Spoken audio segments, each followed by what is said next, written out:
Hi there, it's me, Egil Thorsson. A question has been brought in by none other than Athelstan. Wow, we're really moving in high places there. And the question basically we'll do in two parts. Why was mail during the Viking Age so expensive? And the second half, especially when not long before Roman soldiers would have it as standard. Well, let's do it backwards. We'll start with the Romans. The thing about the Roman Empire is in the second word, empire. It covered most of the known world.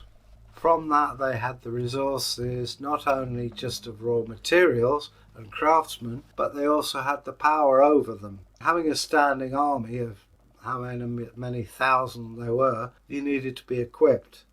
And so it's almost like a factory system manufacturing in great depth mail. Like anything else, the more you produce, the lower the price. All right, we know that the Roman leaders of particular legions were wealthier than others, and hence they got more refined kit. But mail was the standard. So if you're a legionnaire, your helmet may not be as good as the other legion across the way, but you would have mail protection. And eventually you'd have that with the lorica segmentata. In the Viking Age, what changed? Well, quite a bit actually.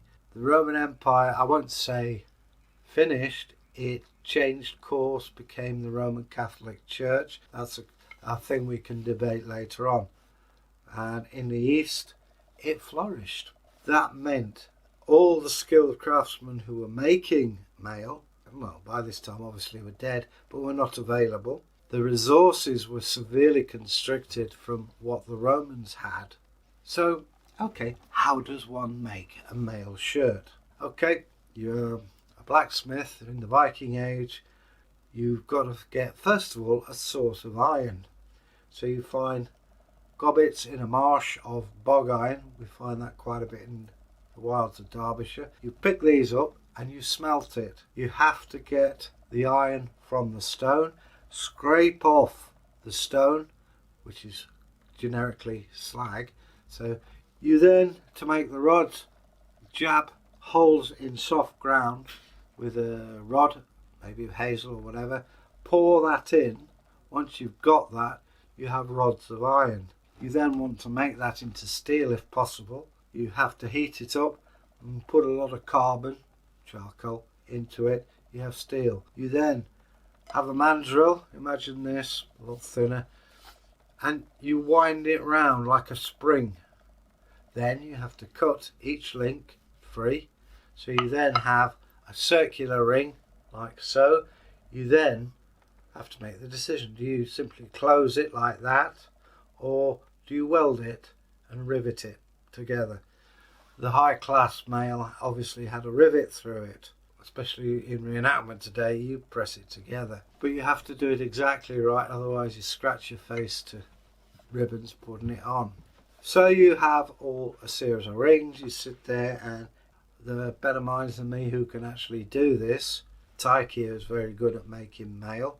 I don't have that sort of idea. And you make your mail shirt. This takes time, and it's expensive. You can't just pick up bits of iron and melt it and things like that. It's not like today. And Bragi here has handed me a very good spectacle helm. But if you notice, this is modern obviously, has mail. Notice I call it mail, not chain mail. Because I don't want to upset the purists among us. To me, call it what you like. But it is a very effective, and we first hear of mail in the Celtic period.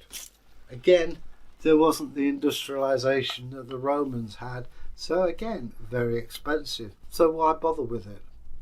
If you have something like a club or an axe, you'll need padding underneath it. Point may part the rings, but it protects you. But people slashing you with a sharp edge, you've got no problems at all. In the Viking Age, we're talking 793 to 1066. Very few Vikings ever had a full suit of mail. The king maybe one or two of his huscarls who were his bodyguards, but mostly it was a leather shirt with iron rings. The Roman soldier would have the scutum, the curved shield made of plywood and linen, very effective.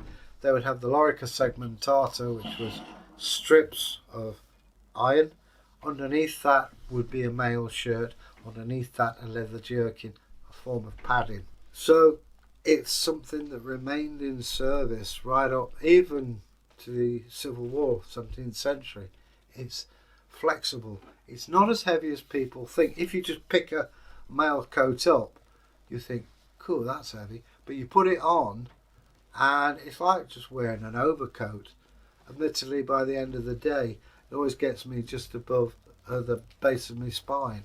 I used to see people in reenactment groups wallowing like beach whales. I used to say, if you can't wear it, don't have it. You know, you've got to be able to wear it. People don't pay to see reenactors wallowing around on their backs like bloated whales. I'm something of a purist. You have to be fit. You've got to be reasonably fit. I mean, look at me. I'm 65. I'll be 66 next month. I can wear a mail shirt all day. You know, I'm not exactly Charles Atlas myself. But when I see people in the 20s wallowing around like they've been filleted. Anyway, that's another subject. So anyway, I hope you've enjoyed this video. I'd like to know what you think. Press the bar and subscription bell if you'd like to subscribe, where you'll be notified in advance of what we're doing. Probably quicker than me even. Maybe you'd like to leave us a comment. We're always glad to hear your comments. We will get back to you. It does take time, so please possess yourself in patience. Maybe you've got ideas of your own. We'd like to hear that. This is part and parcel of what we do. If you've liked it, like I say, let us know. If you haven't, please tell us why. You know, because constructive criticism is worth a lot to us. And we're here to we're here to entertain you as much as ourselves. So let us know. Anyway, I've rambled on long enough. And as I say, we've gone through all this. And as I say, stay safe and make the world a happier place. Bye.